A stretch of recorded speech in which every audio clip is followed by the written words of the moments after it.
Cam4.fr, le plus grand site de webcam live réservé aux adultes. 14h-16h, Brigitte Lahaie, Sud Radio. Bonjour à tous, nous sommes ensemble durant ces 2 heures sur Sud Radio. C'est mon invité Didier Pleu qui est avec nous pendant ces 2 heures et il aime nous rappeler que la vie est faite à la fois de plaisir mais également de frustration et il vaut mieux dès l'enfance apprendre que notre principe de plaisir se heurte bien souvent à ce principe de réalité. Alors la réalité de la société bien sûr mais également la réalité de notre partenaire. Et donc aujourd'hui je vous propose justement que nous abordions spécialement cette frustration sexuelle qui est souvent source de bien des conflits dans les couples. Alors notamment lorsque les désirs ou les besoins de l'un ne correspondent pas à ceux de l'autre. Alors malheureusement bien souvent dans ce genre de situation il y a une réelle difficulté à communiquer. Alors celui qui manque de sexualité considère que ses besoins ne sont pas respectés, il accuse l'autre de le frustrer et justement l'autre se défend et aura tendance également à l'accuser évidemment son partenaire en considérant que il ou elle ne pense qu'à ça, qu'il est obsédé par le sexe, etc. Alors, à moins qu'il ou elle se force sans en avoir réellement envie, et ça, généralement, ça ne dure qu'un temps. Donc, on pourrait penser quand même a priori qu'il n'y a pas de solution, mais peut-être que Didier Pleu va nous en trouver une. Et en tout cas, c'est comme ça qu'on va essayer d'avancer ensemble pendant ces 2 heures. Comment gérer cette frustration sexuelle qui n'est pas rien. Je crois que c'est vraiment important de rappeler que quelqu'un qui a de nombreux besoins sexuels, s'il n'est pas satisfait, vous allez me dire il y a la masturbation bien sûr, mais c'est quand même une vraie frustration. Donc c'est important qu'on en parle ensemble.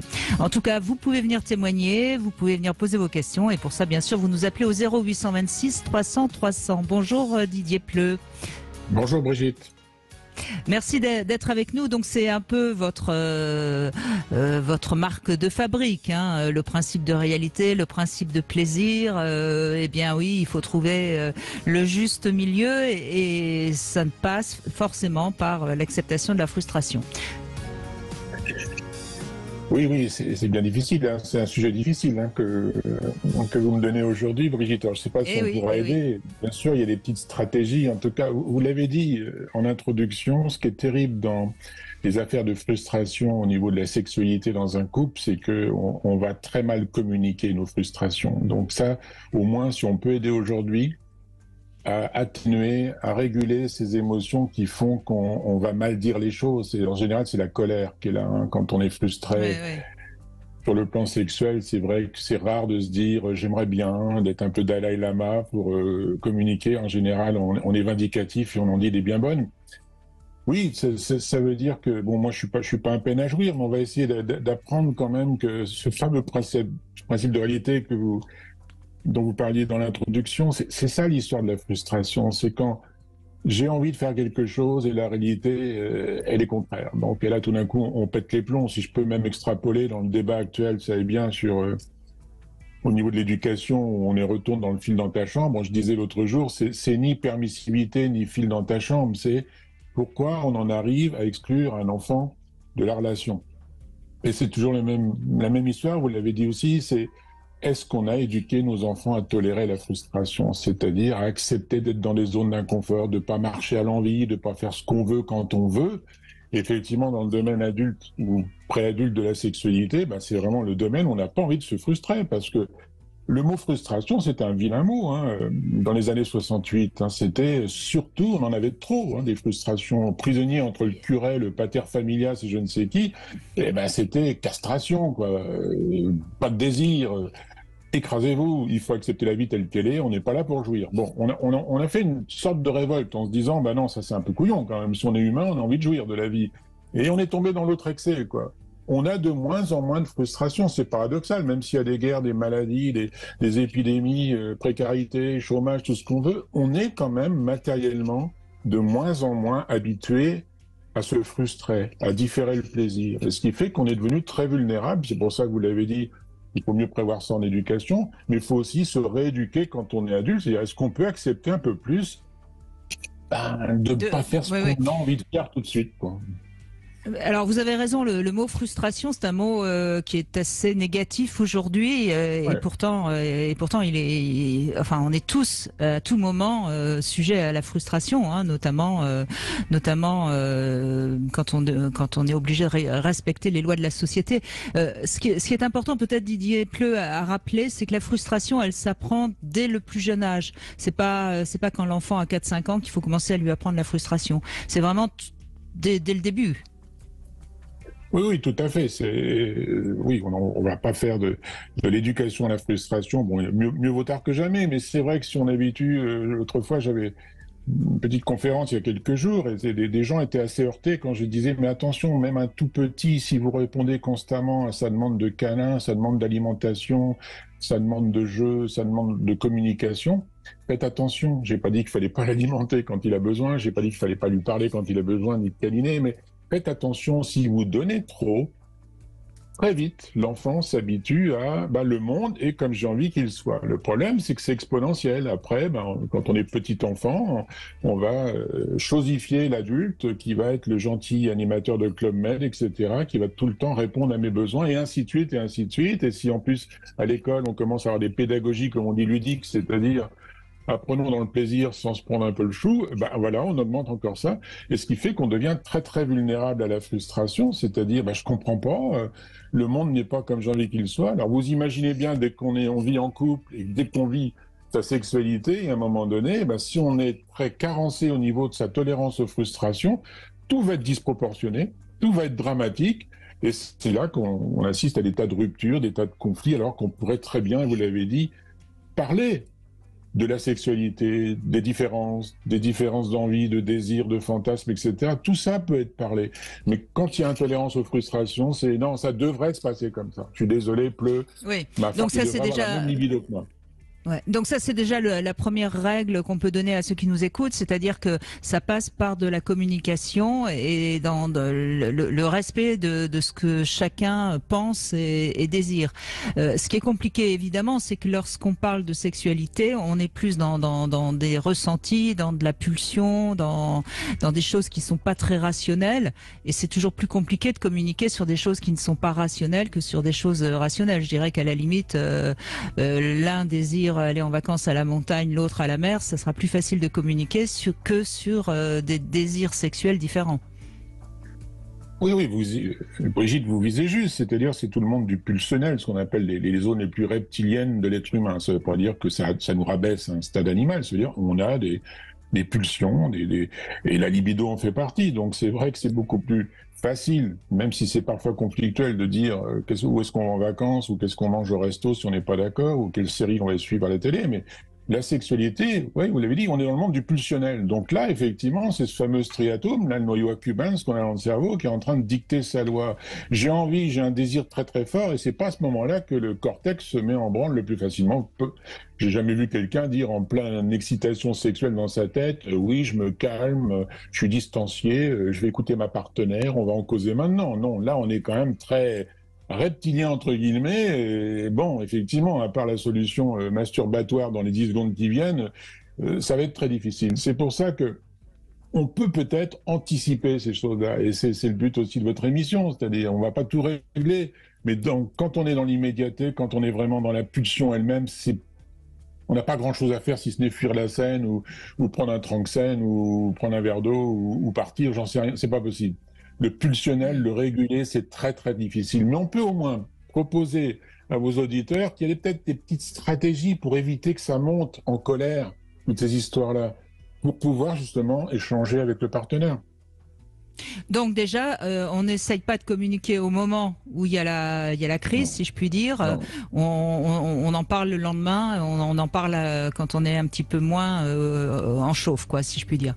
Alors, il y a aussi autre chose qui me semble important à dire, et puis après on va donner la parole notamment à Nathalie qui nous a rejoint, Didier Pleu, c'est que la sexualité, elle se met dès le départ, parce que c'est souvent la sexualité qui fait que deux personnes décident de s'engager ensemble parce qu'il y a une attirance réciproque. Et très souvent au départ, la femme est plus, je prends cet exemple-là, bien que ce soit pas non plus tout le temps comme ça, mais la femme est plus à même à avoir envie et avoir une sexualité que lorsque le couple s'est installé. Donc c'est aussi compliqué, j'imagine. La frustration est plus difficile quand on nous a donné quelque chose dont on avait besoin et qu'on nous le retire. Oui, c'est toujours la grande réalité de la frustration, c'est-à-dire elle arrive à un moment donné et puis elle va le cumuler. On commence à vivre en couple, on sait que le couple peut être un tue-l'amour, donc au lieu de parler de comment alimenter le désir, etc., eh bien, on voit que l'autre se néglige, on voit qu'il y a des routines qui nous tuent au niveau du désir, etc. Donc ça y est, la frustration sur une autre, sur une autre, sur une autre, et c'est là qu'effectivement, est-ce qu'on a vraiment envie de faire un effort sur quelque chose qui nous paraissait naturel, et comme vous le dites, quelque chose qui a peut-être permis la séduction et le fait de devoir vivre avec quelqu'un, tout d'un coup, il faut accepter que c'est plus comme avant, parce qu'on vit plus dans le même contexte, parce que on n'a plus les mêmes attentes, et c'est ça qu'il va falloir réguler. C'est ou alors on rompt, on casse tout et on fait sa vie ailleurs, pourquoi pas, c'est pas interdit, ou alors on va accepter cette zone, cette étape d'inconfort en se disant bon, c'est plus la passion qu'on a vécue avant, c'est plus pareil, c'est plus aussi facile parce qu'il y a tous ces contextes de travail, même fois, quelquefois c'est la naissance des enfants ou autre chose. Ça veut dire qu'il va falloir accepter que ce n'est plus aussi sympathique, aussi plaisant. Et c'est ça qui est très dur, parce que comme vous le dites, quand on est habitué à quelque chose qui marche bien, et en général la sexualité marche bien quand on décide de vivre ensemble, tout d'un coup de se dire, bah, finalement, c'est en train de baisser, c'est plus comme avant. C'est très dur d'accepter ça. Et on verra que c'est toujours la notion d'acceptation, c'est pas se résigner. Je sais qu'on va passer dans des périodes comme ça. Quelles sont les stratégies pour maintenir mon couple, maintenir le désir, et non pas le mode d'emploi que je vais afficher sur le frigidaire. Tu dois me désirer quand je le veux, ça doit être comme avant, ça doit être sympa, on va pas se prendre le chou. Ouais. Bon, déjà, une première, voilà, un premier mot qui a été lancé par Didier Pleu, je trouve intéressant. Frustration, ce n'est pas résignation, mais acceptation. Tenez, enregistrez ça déjà et vous allez voir, vous allez avancer. Bon, allez, on fait une petite pause, on retrouve Nathalie dans un instant. Sud Radio, 14h-16h, Brigitte Lahaie, Sud Radio. Comment accepter la frustration sexuelle? C'est le sujet du jour avec Didier Pleu, psychologue, psychothérapeute, auteur de nombreux ouvrages, notamment L'éducation bienveillante, ça suffit. C'est le dernier aux éditions Odile Jacob. Nathalie, bonjour. Oui, bonjour Brigitte et bonjour à votre invité Didier Pleu. Bonjour. J'ai beaucoup apprécié en fait votre introduction. Déjà, je voulais vous le dire parce que je trouve que c'est bien clair en fait. Merci, merci à Didier surtout. Alors justement, vous, c'est vous qui étiez frustrée, je crois, hein, Nathalie, c'est bien ça? Moi, j'ai vécu les deux trucs en fait. J'ai vécu avec. Bon. C'est ça qui était sympa. C'est pour ça que je voulais vous témoigner mon histoire. C'est que j'ai commencé par très jeune, en couple à 19 ans, pendant 25 ans, avec une personne qui avait un gros appétit. Et donc au fur et à mesure, c'est moi qui m'usais un peu. Donc voilà, lui, il était tout le temps au garde à vous. Donc c'était très difficile en fait. L'image est belle, hein. Nathalie. C'était très difficile pour lui en fait. Mais bon, c'est vrai que j'étais un peu vilaine parce que je manipulais un peu en disant ça pourrait me donner un peu plus envie si tu faisais ci ou tu faisais ça. Et donc, au final, voilà, j'ai trouvé mon compte, on va dire. Au fur et à mesure, il a amélioré la qualité de sa prestation, si on peut dire. Et donc, voilà, c'était plutôt pas mal. Oui, mais je trouve que, enfin bon, évidemment c'est un peu de manipulation, mais je trouve que c'est pas une manipulation contre lui, puisque quelque part vous lui donniez donc ce qu'il avait envie en échange de quelque chose. Je trouve pas, enfin pour moi, je trouve que c'est une méthode qui est pas si mal que ça. Hein. Ouais, en tout cas, ça m'a réussi parce que ça a duré quand même 25 ans et de ce côté-là, il n'y avait pas vraiment de souci, mais quand même, ça l'a pas empêché de me tromper de nombreuses fois. Hein. Je l'ai appris plus tard, mais en fait, son appétit n'était jamais assouvi. Donc voilà. Après, il y a d'autres problèmes qui viennent. Oui, encore que je crois qu'il faut pas tout mélanger. Je pense que si vous aviez suffisamment de relations sexuelles, s'il avait s'il allait ailleurs, c'était pour d'autres raisons que simplement pour assouvir ses besoins. Enfin, je pense que c'est plus un rapport de la séduction ou envie de se prouver des choses. Mais bon, ils n'ont plus ensemble, donc c'est pas grave. Et le deuxième, alors entre les deux, j'ai attendu 2 ans pour rencontrer quelqu'un. Et le deuxième, au début, ça se passait très très bien. Et en fait, j'ai appris plus tard qu'il prenait des petits cachets de je sais pas quelle couleur pour être en forme parce qu'il avait il avait des problèmes d'érection. Et en fait, au fur et à mesure du temps, il a arrêté carrément ses cachets. Et donc, il y avait plus de désir du tout. Plus de désir du tout. Là, c'était vraiment de la frustration quand même de mon côté. Je me sentais trop jeune pour dire adieu à tout ça. Bon, donc là aussi, j'essayais de discuter, même de négocier une sorte de régularité. Mais bon, moi je pense que le premier truc, c'est de dire vraiment les choses. Parce que là aussi, il m'avait donné comme excuse que les cachets, c'était pas une bonne idée, que ça lui donnait des effets indésirables et que c'est pour ça qu'il aimait pas en prendre. Et comme je suis toujours hypnothérapeute, je lui avais dit, tu peux, si tu veux, on peut essayer l'auto-hypnose. Et je lui avais montré que ça fonctionnait, l'auto-hypnose. Donc, je lui ai dit, du coup, si tu veux, tu peux. Et en fait, je m'apercevais, et il s'apercevait aussi que non, il n'y avait plus de désir. Il n'avait plus envie, même d'avoir envie. Ouais, donc, après, la frustration est là, parce que en étant en couple sans relation sexuelle, je disais, moi, ça me convient pas. Je suis trop jeune pour faire le deuil de ça. Mais bon, c'était difficile. De toute façon, Nathalie, moi, c'est vraiment ce que j'ai envie de dire à ceux qui nous écoutent. La sexualité, ça peut faire partie des besoins fondamentaux de quelqu'un qui est en couple. Je crois qu'il faut pas nier ça. C'est pas parce que on peut vivre sans sexualité. Je suis d'accord, mais pour être bien dans un couple en harmonie, la sexualité peut être vraiment un besoin essentiel. Il avait quel âge, votre compagnon?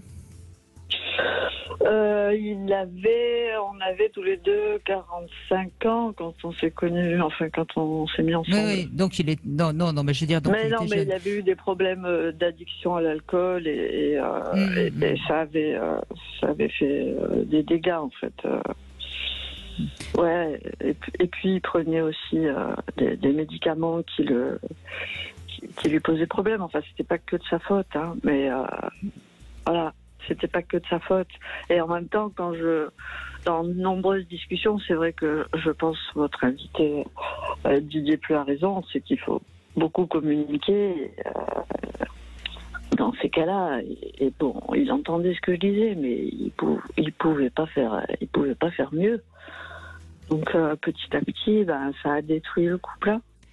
Oui, enfin, c'est vrai et c'est faux parce qu'il pouvait faire mieux puisqu'au début il a pu, mais il préférait ne plus. Mais je crois qu'il y a souvent aussi quelque chose qui est de l'ordre de, je vais pas dire de la punition, mais un homme qui n'a plus envie d'avoir du désir, c'est aussi une façon de se protéger ou de reprendre le pouvoir, qu'importe.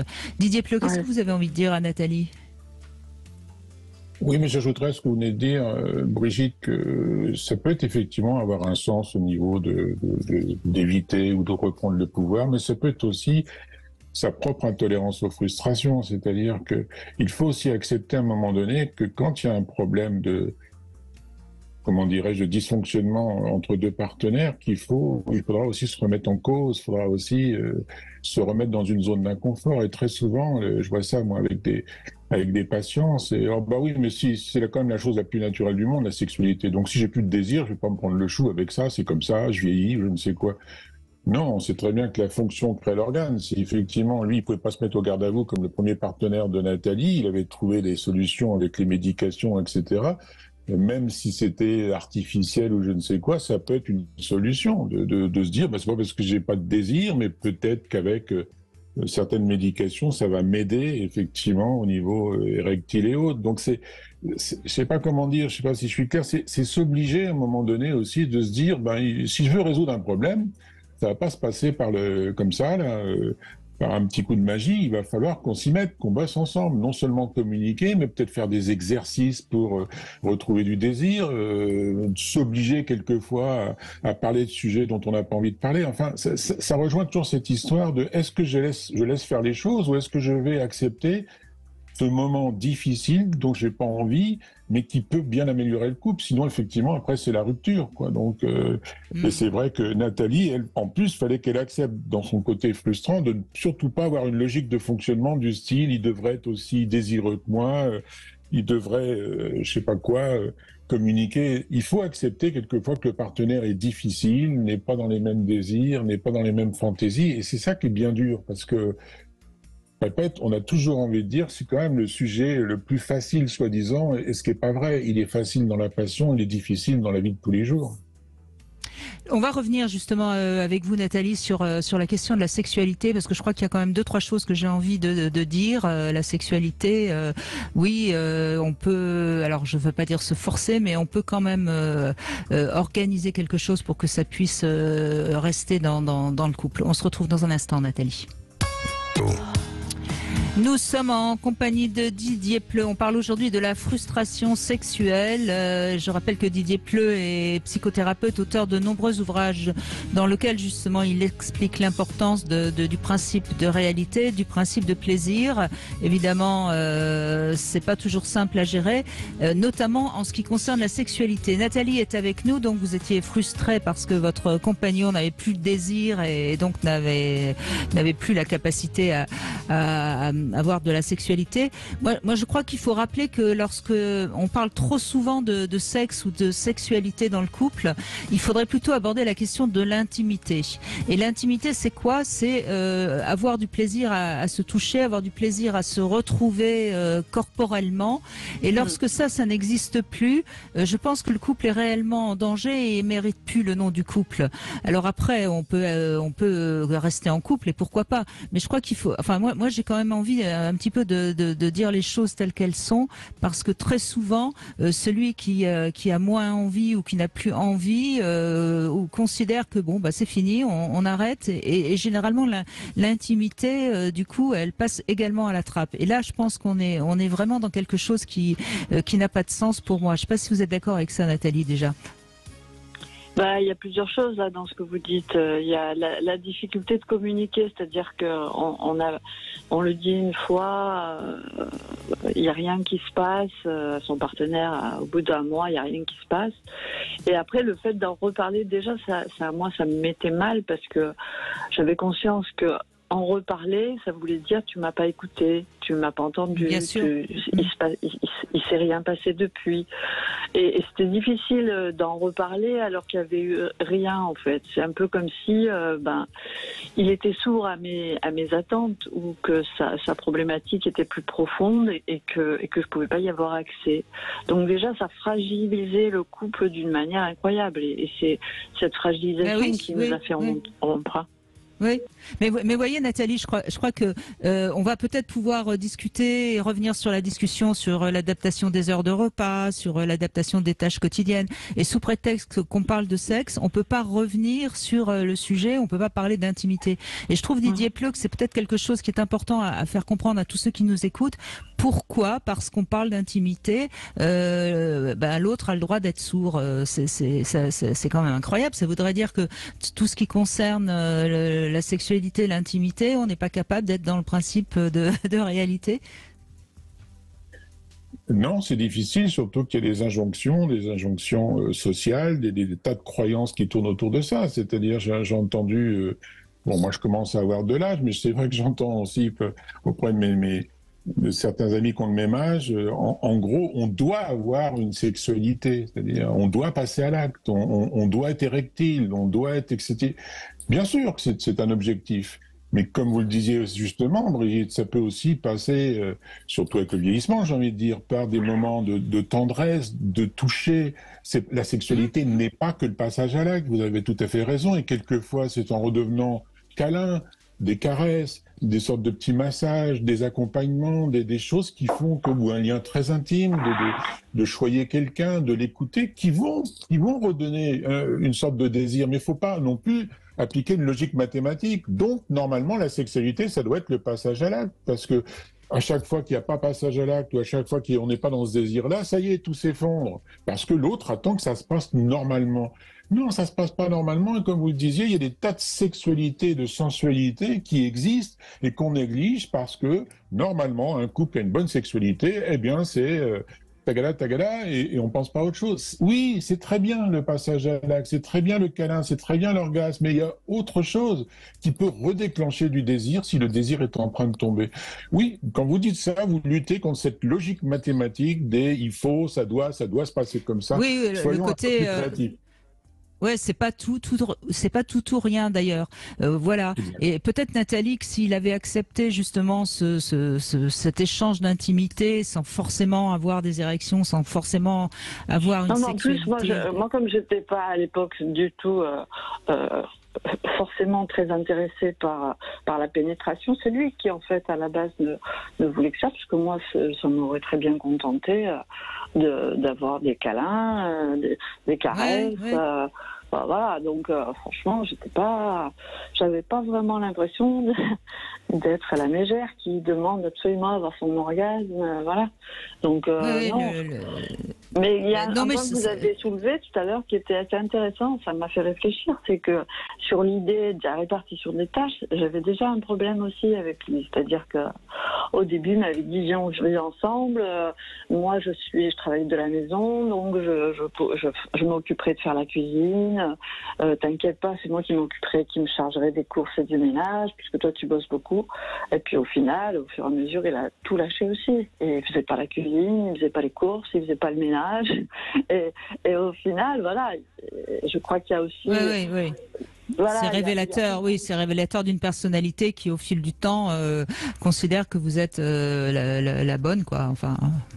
Enfin, voilà, qui a besoin plus d'une maman, quelqu'un qui s'occupe de lui entièrement. En fait, il s'est complètement lâché. Et il fallait qu'on s'occupe de lui. Et puis, au final, il était lui-même la victime. Donc là, mon cas, il est juste intéressant dans le sens où ça rentre bien dans le sujet de votre émission. Mais j'ai bien conscience que, enfin, j'espère, heureusement pour vos auditeurs, que tout le monde ne rentre pas dans ce cas. Ce monsieur était dépressif aussi, je crois, tout simplement.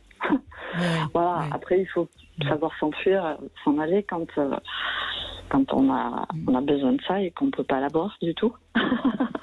Voilà, et je crois surtout, bon, vous êtes un peu thérapeute, Nathalie, donc vous avez su le comprendre, mais je crois surtout, Didier Pleu, qu'il faut comprendre que souvent, dans ces questions de frustration sexuelle, eh bien, quand on frustre sexuellement l'autre, quelque part, on lui fait aussi payer quelque chose, ou en tout cas, ça signifie aussi quelque chose.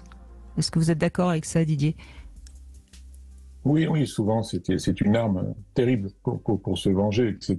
Donc c'est une façon de parler qui est un peu stupide, mais moi je reprendrais ce que disait Nathalie. Si elle était avec ce qu'on appelle un big fucking baby adulte, c'est-à-dire un gros immature qui n'a pas envie de se prendre le chou sur les tâches ménagères et encore moins sur la sexualité, c'est là qu'on propose, mais est-ce qu'on peut être conflictuel avec son partenaire? C'est-à-dire non pas s'attendre à ce qu'il soit empathique, à ce qu'il comprenne qu'on a plus de désir, qu'on aurait voulu plus de câlins, de tendresse et pas forcément de la pénétration. C'est ça le problème, c'est que dans le couple, on attend toujours que l'autre comprenne, que l'autre s'efforce, etc., au lieu de se dire, OK, il n'est pas là-dedans, il est intolérant en frustration, quelle va être ma stratégie pour l'amener à entendre que je préfère une caresse à une pénétration immédiate, quelque chose. Qu'est-ce que je peux faire? Qu'est-ce que je peux lui dire pour l'amener à changer? Et non pas ce truc très inconscient qu'on a tous, c'est mais il devrait comprendre qu'on va à la catastrophe, il devrait comprendre qu'il faut changer, il devrait comprendre que je ne suis pas comme ça. Enfin, toutes ces injonctions qu'on a, on appelle ça, vous savez, la tyrannie des il faut, ça doit, je dois, cette espèce de mode d'emploi qu'on a qui génère de la colère, externe ou interne, et c'est là qu'on communique plus, quoi. C'est-à-dire, si Nathalie préférait les caresses et qu'elle lui a jamais dit mais arrête avec ton histoire de pénétration, je sais pas, moi j'ai envie de câlins, de douceur, etc. Si elle ne lui a jamais dit, dans ce cas-là, elle n'a pas été conflictuelle et s'est dit, bon, il est comme ça, j'attends que ça se passe, peut-être qu'il va comprendre que j'aime autre chose, mais on peut attendre longtemps et ça va à la catastrophe. Si on est conflictuel, pas agressif, mais conflictuel, on dira, excuse-moi, j'ai bien compris que c'est pas ta sexualité, mais voilà la mienne, est-ce qu'on peut en parler? Mais très souvent, je répète, on veut pas se prendre le chou sur le sujet de la sexualité qui nous paraît tellement naturel, tellement sympathique, que s'il faut encore travailler dans ce contexte-là, l'humain dit, bah non, moi cette réalité-là, j'en veux pas. Comment qui porte sur la sexualité? Le boulot, ça va, les enfants, ça va, pas le sexe. Eh ben si, on va vous embêter avec ça aujourd'hui et pendant 2 heures. Merci Nathalie, merci beaucoup. Alors là, on va aborder un sujet plus complexe parce que Séverine, vous êtes également dans la frustration sexuelle. Mais alors c'est un peu particulier parce que vous êtes en couple à distance, je crois. Hein. Bonjour Séverine. Oui, bonjour Brigitte, bonjour Didier. Oui, tout à fait. J'ai pas mal de kilomètres. On est un peu à l'autre bout du pays avec mon compagnon. Et c'est comme ça depuis 2 ans. Voilà, donc c'est vrai qu'on essaye de se voir. Quand on se voit, c'est tous les 2 mois et on essaye que ce soit intense. Mais ce qui est en fait assez bizarre, c'est que lui, il a un terrain dépressif. Donc du coup, il est un peu sous médicaments et tout. Et c'est un peu compliqué. Donc je peux comprendre un petit peu qu'il ait moins envie de sexe. Mais quand on s'est... en fait, c'est un ami d'enfance. Donc quand on s'est retrouvés, c'était hyper sexuel. En fait, voilà. Ouais, et puis on s'est séparés. Enfin voilà, ça a été un peu compliqué. Donc lui, il s'est mis avec une autre nana pendant 1 an et ça n'a pas marché. Et on s'est retrouvés après. Ce qui a été encore très sympathique côté sexuel. Mais en fait, depuis qu'on a un petit peu, je dirais, officialisé la chose, depuis qu'il y a plus de sentiments, je pense, la sexualité a diminué. Et puis après, voilà, du coup, après, il y a eu une petite dépression qui est tombée là-dessus. Et donc, c'est un peu frustrant, ouais, parce on se voit pas forcément régulièrement. Et en plus de ça, c'est pas, voilà, faut que je reste un peu sur ma faim, quoi. C'est-à-dire que quand vous arrivez à vous revoir, une fois tous les 2 mois, vous n'avez même pas suffisamment vous n'avez pas beaucoup de sexualité, si je comprends bien. Non, pas beaucoup, ouais. Pas beaucoup. Oui, donc la question que vous êtes en train de vous poser, vous êtes en train de vous dire, de toute façon, même si plus tard on arrive à vivre ensemble, ça risque toute façon d'être un problème réel. C'est ça, exactement, ouais. Et en fait, du coup, je vous écoute régulièrement. Et cette question de prendre le pouvoir sur l'autre me questionne, en fait. Je me demande s'il n'y a pas quelque chose de cet ordre-là, en fait, vous voyez. Parce que moi, il sait que j'aime beaucoup le sexe. Voilà, je suis plutôt sexophile, hein, même si j'ai pas d'addiction, hein, en fait. Mais j'aime le sexe, quoi. Et après, je suis pas forcément à 100% pénétration, etc. J'aime l'intimité dans toute sa splendeur. Je suis très massage, donc on se masse et tout. Hein. Il n'y a pas de problème sur ça. Il n'a pas de problème avec son corps et tout. Mais c'est toujours moi, en fait, qui suis en demande. Quand il y a acte sexuel, c'est parce que c'est moi qui prends l'initiative. Voilà. Alors ça, il faut savoir que dans un couple, c'est toujours celui ou celle qui a le plus d'envie qui va être à l'initiative. Et pourquoi? Tout simplement parce que comme vous en avez beaucoup plus envie que lui, vous êtes de toute façon, vous le débordez toujours de toute façon dans ses désirs. C'est-à-dire qu'il n'a pas le temps d'être en manque et d'avoir du désir pour vous et d'être donc en demande, tellement vous êtes de toute façon toujours en train de lui remplir, si je puis dire, son bol de désir. Donc ça c'est normal que ce soit toujours vous qui est. Alors après ça peut être frustrant d'être toujours celle qui est à l'initiative. Ça c'est encore un petit peu parce qu'on aime bien être désiré aussi, quoi. On aime bien se sentir désiré, qu'il y a un élan Alors on va. Séverine, vous restez avec nous. On va revenir sur cette question justement de pouvoir. Hein. Est-ce que finalement de frustrer un peu l'autre sexuellement, est-ce que c'est quelque chose de conscient, d'inconscient? Est-ce que c'est une manière justement d'être dans le contrôle de la relation? On posera la question à Didier Pleu dans un instant. Live réservé aux adultes. 14h-16h, Brigitte Lahaie, Sud Radio. Avec Didier Pleu, nous évoquons la frustration sexuelle et on retrouve donc Séverine. Séverine, vous posez des questions justement sur peut-être le fait que votre compagnon profite de ce sujet donc de sexualité qui est très vous qui êtes plus dans la demande que lui, de vous frustrer pour avoir le contrôle. Qu'est-ce que vous en pensez, Didier Pleu? Est-ce que c'est quelque chose qu'on voit souvent?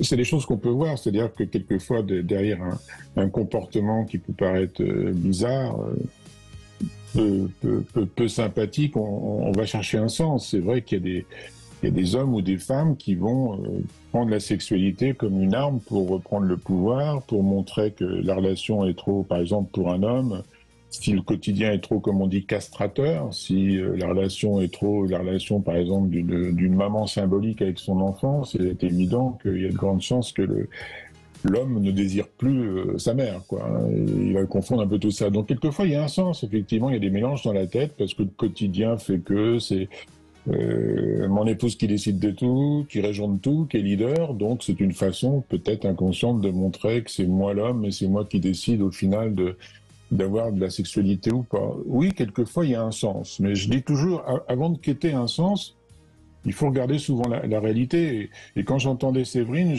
ça me faisait penser à un livre qui était paru il y a déjà bien longtemps. C'était la partenaire de Albert Ellis, le psychologue américain qui m'a formé. Elle s'appelle Janet Wolfe, elle est toujours vivante. Elle avait écrit un livre qui a été traduit en français qui s'appelle « Quand monsieur a sa migraine ». Et c'était assez fabuleux parce qu'imaginez, il y a 30 ans, parler justement du non-désir chez l'homme. Et elle était en train de noter dans son livre toutes les attentes qu'une femme normale a dans sa tête par rapport à un homme, et c'était fou, parce que c'est ça qui empêchait la communication et d'aborder le vrai problème. Et elle disait, il y a des tas de commandements que la femme a dans la tête. Quand un homme vous aime, il doit vous désirer. Un homme doit être très libidineux. Un homme doit ressentir ce qu'on ressent. Enfin, il y avait des tas d'injonctions. Et puis, un homme ne doit jamais avoir de peine, ni de désir, ni d'avoir une tendance asexuée. Enfin, elle racontait tout ça. Toujours dans le sens, si on adhère à ces pensées-là inconscientes, on ne communique plus. On va tout le temps être avec notre mode d'emploi tous les jours. Si on accepte, c'est-à-dire si on réalise, mon homme n'est pas très sexué finalement, il n'a pas beaucoup de désir, j'arrête de me dire que normalement, tous les 2 mois, il devrait être chaud comme un lapin. Je me dis, il est comme ça, peut-être que j'aurai une stratégie différente, non pas d'attente, mais une stratégie qui est de qu'est-ce que je propose quand il revient au bout de 2 mois. Est-ce qu'on est dans la même routine, dans la même maison? Est-ce qu'on en profite pour faire autre chose? Qu'est-ce qu'on fait comme petite chose pour parler de nos fantasmes? Est-ce qu'on communique? Vous voyez, tout ça, ça sera fait si on met de côté notre fameux mode d'emploi, comme disait Janet Wolfe, sur l'homme, normalement, devrait me satisfaire, puisque ça a toujours été comme ça de tous les temps, quoi. Ouais. Alors, ça c'est intéressant ce que vous dites, Didier. Séverine, vous pouvez, mais je pense qu'il y a aussi un élément que vous avez noté qui a quand même son importance, c'est que vous dites il est un peu dépressif et on sait que la dépression ça coupe le désir aussi, hein. Donc ça c'est lui, c'est son histoire. Vous n'y êtes pour rien, hein. Oui, tout à fait. Alors voilà. Alors bon, il reste quand même ouvert, hein, mais effectivement, il y a un petit terrain dépressif aussi, et effectivement, on n'est pas dans la routine. En plus, on voyage, donc on essaye de se retrouver un peu chez lui, chez moi. Des fois, on peut partir en week-end et tout, donc on n'est pas du tout dans une routine. Voilà, on se voit déjà pas souvent, qu'on essaye de faire des choses du coup quand on se voit, et voilà. Après, moi, j'aime bien en parler. Par contre, lui, c'est vrai qu'il aime pas trop en parler, quoi. Vous voyez, il est très communicatif, on communique beaucoup, mais la sexualité, ça reste un peu tabou, quoi, presque. Ouais. Ça, c'est quelque chose qui me paraît important aussi à signaler. Quand un homme a moins de désir, quand un homme a parfois des pannes d'érection, parler de sexualité, c'est se montrer sous un jour un peu moins admiratif et un peu moins viril, hein, en quelque sorte. Et donc forcément, il va éviter le sujet. Ouais, d'accord. Oui, mais par contre, il n'a pas de panne, quoi. Hein, ça marche bien, voilà. Par contre, c'est vrai que par période, mais je pense que c'est peut-être la dépression un peu qui fait ça, il n'a pas forcément, vous voyez, d'érection tous les matins. Voilà. Donc moi je lui avais déjà demandé de consulter et il veut pas. En fait, il me dit que c'est normal, etc. Il a quel âge? Il a presque 50 ans. À 50 ans, oui, ça vaut le coup d'aller consulter si en effet il y a des problèmes d'érection le matin. Il peut y avoir soit une baisse de testostérone ou voire même des petits soucis d'ordre vasculaire. Mais ça, vous voyez, façon, on parle de tout, mais ça reste un petit peu. Faut pas trop que j'en parle, quoi. Faut pas que je sois insistante. Mais c'est difficile, hein. Didier Pleu, vous êtes d'accord, hein, c'est difficile d'emmener les hommes chez le médecin pour faire un bilan lorsqu'ils commencent à être un petit peu seniors, comme si c'était toucher leur intégrité physique. C'est toucher la virilité, quoi. L'érection, c'est mon statut d'homme, quoi. Ah bon, effectivement, beaucoup de femmes se sont battues pour montrer que c'était pas forcément le statut de la virilité, et elles ont raison. Mais j'entends dans le partenaire de Séverine, elle dit qu'il a quand même des tendances dépressives. Donc effectivement, c'est un peu comme quand j'entendais tout à l'heure qu'il y avait une personne qui disait que son partenaire avait eu des tendances très d'alcoolodépendance. Non, on sait que l'alcool casse la libido, et on sait aussi que quelqu'un de dépressif, homme ou femme, a une libido très très très faible. Donc si effectivement il lutte contre sa dépression, etc., vous allez vous battre contre des moulins à vent. Il faut d'abord parler de « j'ai l'impression que t'es quelqu'un de triste, t'es quelqu'un qui t'autoflagelle souvent, t'es quelqu'un qui te dévalorise souvent, quelqu'un qui est secret, qui a des... » Il faut qu'il fasse un petit travail sur lui, et après on verra comment ça marche dans le réel. Mais un dépressif n'est pas libidineux, ça n'existe pas. Mais ouais. Bon, moi je crois, Séverine, qu'il faut revenir peut-être avec lui sur la question de l'intimité, comme je le disais tout à l'heure à Nathalie. Est-ce que vous arrivez quand même à avoir des moments vraiment agréables où vous vous retrouvez sur le plan corporel? Et puis après, c'est vous qui allez voir qu'est-ce que vous pouvez accepter comme frustration pour que la relation soit agréable ou pas, hein. C'est vous qui, quelque part, c'est vous qui... qui mènerait un peu la danse, quoi, parce que c'est toujours comme ça que ça s'est passé, de toute façon. Ouais. Oui, mais je pense qu'il ne faut pas vous faire d'illusions. Vu ce que vous racontez de cet homme, il ne faut pas vous attendre à ce qu'à un moment il soit dans un désir permanent. C'est pas sa nature. En tout cas, avec permanent, ça me dérangerait pas, parce que j'ai eu l'inverse pendant des années, et c'était même trop, en fait, quoi. J'ai été quelqu'un d'impulsif sexuellement, donc ça me va pas non plus. Mais là, c'est vrai que je suis un peu dans le mode inverse. Donc, essayer de trouver un juste milieu, ce serait bien, quoi. Après, c'est pas une grande frustration que j'ai, parce qu'on se retrouve sur l'intimité, etc. Mais quand même, voilà, c'est le fait de toujours être moi en demande, et cela étant dit, Séverine, et ça c'est valable aussi bien pour les hommes que pour les femmes, forcément, lorsqu'on est un petit peu dans la frustration sexuelle, ça augmente notre désir.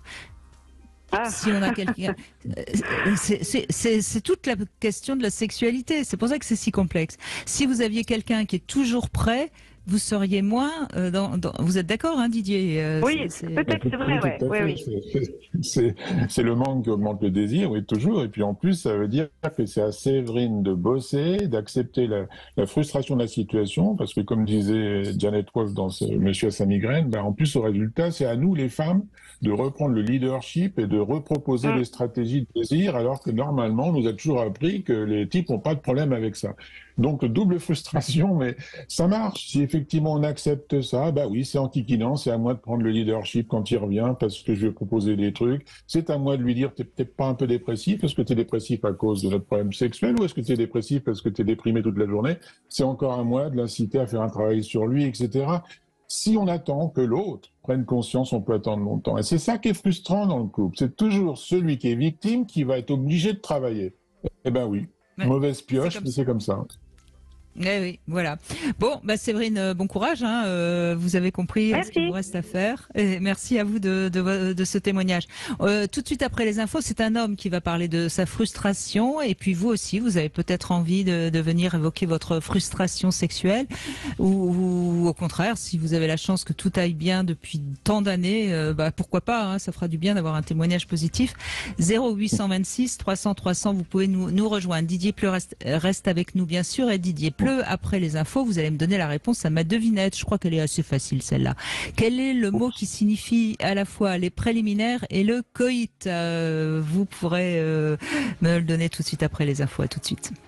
Sud Radio, 14h-16h, Brigitte Lahaie, Sud Radio.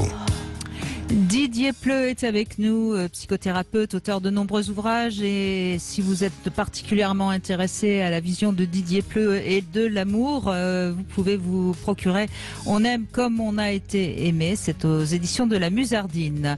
La frustration sexuelle, c'est notre sujet plus particulièrement aujourd'hui. On a vu à quel point c'était complexe et je pense que la deuxième heure ne va pas simplifier les choses. Mais d'abord, je voudrais la réponse à ma devinette, Didier Pleu. Quel est le mot qui signifie à la fois les préliminaires et le coït? Brigitte, une fois de plus, là, j'ai jamais de réponse. Pourtant, c'est facile, franchement. Mais voilà, bah oui, mais quand c'est facile, je peux pas. C'est trop facile, j'y arrive pas.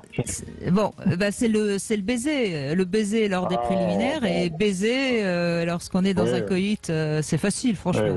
Franchement, vous auriez faut que je me rééduque, parce qu'à chaque fois j'ai zéro, là, j'y arrive pas. C'est bizarre, quand même. Mais parce que je suis en train de m'endoctriner, je devrais répondre facilement à des choses comme ça. Non, je sais. C'est parce que vous voulez me frustrer, vous voulez pas me donner les réponses. Voilà. J'ai compris. Bonjour Charles. Bonjour Brigitte et bonjour Didier, et merci de m'accueillir sur votre émission. Je vous en prie. Donc vous avez subi la frustration sexuelle dans votre couple pendant longtemps. Oui, en fait, comment expliquer, quand on se connaît au début de la relation, tout fonctionne bien. Ça dure quelques années. Quand les enfants arrivent, déjà, c'est un peu plus compliqué. Et puis, au fur et à mesure du temps, 20 ans de vie commune. Donc, à la fin, ça mène à une séparation. Mais ce que je veux dire, c'est que clairement, on parlait tout à l'heure, je vous entendais parler, le sexe est une arme, mais c'est un peu ça, je trouve. Il y a un jeu de pouvoir qui s'installe, dans le sens où moi j'étais assez demandeur et elle moins et de moins en moins. Alors malgré les efforts qu'on peut faire au niveau physique en essayant de s'entretenir, malgré les efforts qu'on peut faire dans le couple, mais c'est vrai que moi j'ai trouvé qu'il y avait une place qui était prise énorme vis-à-vis des enfants et qui a tendance à occulter, on va dire, le couple, clairement. Donc oui, ça frustre, forcément. On reste un petit peu sur la fin, quoi. Je peux dire. J'entends bien ce que vous dites et je vais le dire peut-être avec des mots encore plus compréhensible pour tous ceux qui nous écoutent. Je crois que lorsque on aime quelqu'un, c'est normal d'avoir envie de le toucher, de le désirer et même d'avoir envie de faire l'amour.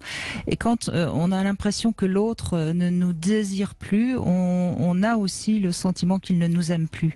Et quelque part, c'est en ça que pour moi, l'absence de sexualité dans un couple est dangereux parce que quand on a l'impression qu'on n'est plus aimé, on peut avoir envie d'aller voir ailleurs. On peut devenir un peu agressif vis-à-vis de l'autre parce que quand on a l'impression que l'autre ne nous aime plus, se désintéresse de nous, ça peut provoquer de l'agressivité. Donc je pense que ce que vous dites, et on le sent dans la manière dont vous l'avez dit, il y a un peu de tristesse quelque part. Et je pense que c'était aussi parce que vous vous sentiez moins aimé que les enfants, même si la comparaison serait ridicule.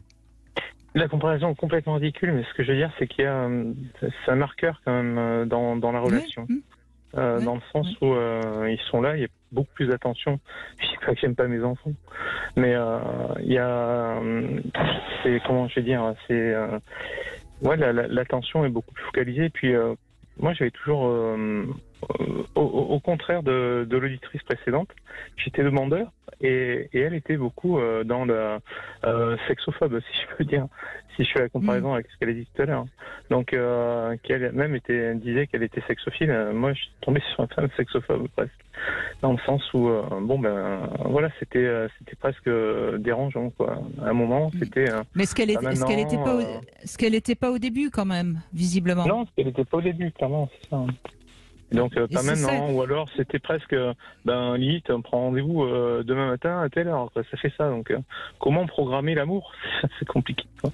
Alors je suis pas d'accord avec vous. Je pense que programmer une rencontre avec l'espoir d'avoir une sexualité sympa, c'est pas grave parce que on peut prendre le temps de se caresser et de faire monter le désir. Ça c'est pas le problème. Mais il faut pas que ce soit genre ok à telle heure l'heure, tu me sautes et puis comme ça tu arrêtes de râler, quoi. Ça c'est pas ça que j'appelle un rendez-vous. Et c'était presque ça en fait, hein, en exagérant. Oui, j'ai bien compris. J'ai bien compris. Didier Pleu, je vous laisse réagir. J'entendais moi la partie que je connais pas trop mal, qui est la place que prennent les enfants, quoi. C'est vrai que je ne dirais pas que les enfants sont des tue-l'amour au quotidien, mais c'est aussi un des pourquoi je me suis révolté contre cette fameuse éducation bienveillante, quand j'ai vu effectivement, par exemple, des mamans, pour entretenir le cliché, qui étaient complètement en burn-out avec s'occuper tout le temps des enfants, être chosifiées par les enfants, ce qui fait qu'elles ne sont plus des partenaires sexuels. Donc faut faire très très très attention. Quand on est monopolisé par l'éducation, la parentalité, le devenir de nos enfants, je crois que beaucoup tombent dans le panneau, hommes comme femmes, et qui ne s'occupent plus de leur époux ou épouse. Donc, faut faire très attention. Et sans doute qu'il n'y a pas qu'une rivalité. Est-ce qu'elle aime mieux les enfants que moi-même? Il y a aussi une quantité de préoccupation, d'affection, d'empathie qui est souvent donnée aux enfants et qui n'est plus donnée aux partenaires, quoi, parce que les enfants sont tellement quémandeurs qu'ils prennent toute la place, quoi.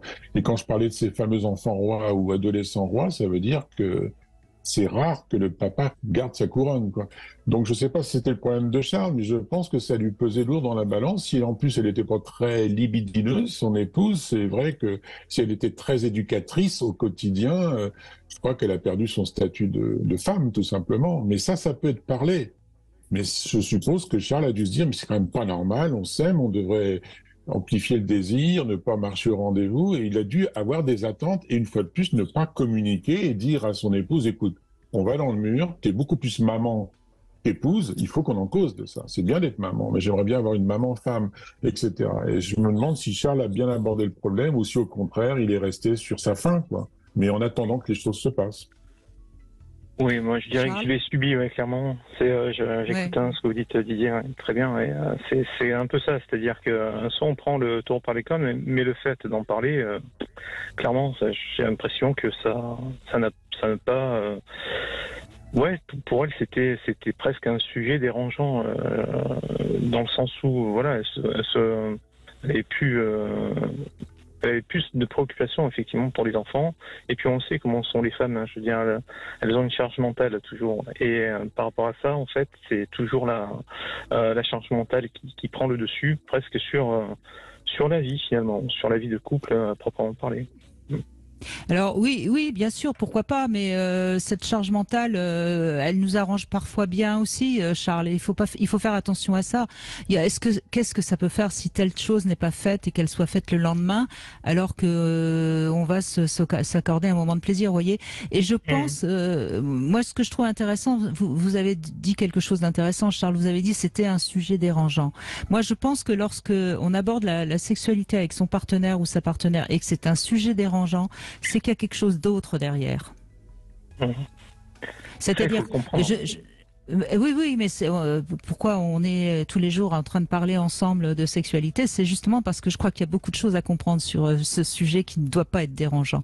C'est-à-dire qu'elle ne savait pas très bien pourquoi elle n'avait plus de désir, parce qu'elle en a eu quand elle vous a connu. Vous voyez, elle s'est pas posé la question, elle s'est pas dit. Il a raison, Charles, il y a quelque chose qui va plus très bien chez moi, je suis plus tout à fait femme. Elle a mis une étiquette dessus, sur ce sujet, il est dérangeant, donc on n'en parle pas. Mais voyez, quelque part, elle s'est punie aussi, sans s'en rendre compte. Ah mais enfin, on s'est punis mutuellement, clairement. Oui, bien sûr. Tout ça on est passé à côté un peu de notre vie, quoi. C'est de vie de couple, j'entends, à cause de ça, ouais. Puisque après, on sait que quand l'un est dans l'attente et demandeur, et que l'autre ferme la porte, on va dire, c'est frustrant. On y est, on est en plein dedans. Donc, comment vivre la frustration, et j'entendais ce que vous disiez aussi tout à l'heure, dire, mais en fait, c'est la fin du... comment dire, ça énerve. Oui, ça énerve, oui, ça peut être des moments d'énervement, de colère, parce que, mais presque sous-jacent, sans y penser forcément, vous voyez. Oui, vous devenez agressif pour autre chose, alors qu'en fait, c'est parce que la sexualité n'est plus là. Moi, je le dis, je ne cesse de le répéter. La sexualité, ça élimine toutes les petites rancœurs, tous les petits agacements dans le couple. Ouais. Et quand il n'y a plus cette sexualité-là, eh bien, des petits agacements deviennent des petites rancœurs, et puis des grandes rancœurs, et ça finit par la séparation. Didier Pleu, je vous laisse conclure ce que nous a raconté Charles, qui est malheureusement fréquent. Oui, c'est fréquent. Et puis je vous écoutais surtout, Brigitte, dans votre conclusion, et je peux que valider tout ça, mais c'est vrai que on dit toujours que ça fait du bien dans le couple, bien sûr, la sexualité, mais quand la sexualité ne vit plus, il y a cette fameuse acceptation de se dire, bon, comment on peut en parler, comment on peut avoir le sujet, mais on n'est pas obligé non plus de rester dans le même déclencheur. C'est ce que font les gens qui se quittent en disant, si c'est trop important, on a essayé de communiquer, ça marche pas, on n'a pas signé pour en baver toute sa vie. Mais c'est vrai que je préfère cette notion d'acceptation, c'est-à-dire ma femme n'est plus dans du désir, on en a causé, c'est dérangeant, c'est difficile.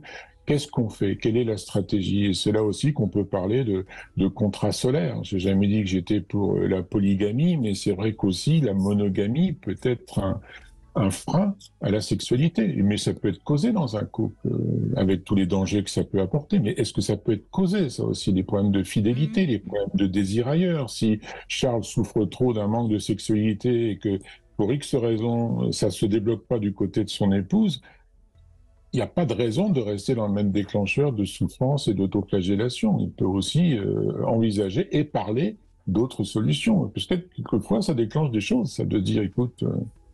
moi, j'ai une sacrée sexualité, je vais aller voir ailleurs. Ça déclenche beaucoup de choses, quelquefois. Eh oui, et ben voilà, un conseil qu'on n'aurait pas pu attendre de Didier Pleu, mais comme quoi, finalement, on aurait cru que ce serait moi qui le dirais, mais non, c'est Didier Pleu qui l'a dit. Merci Charles, en tout cas, de votre témoignage. Merci à vous, merci beaucoup. On revient justement à la possibilité d'aller voir ailleurs avec Ophélie qui nous rejoint dans un instant.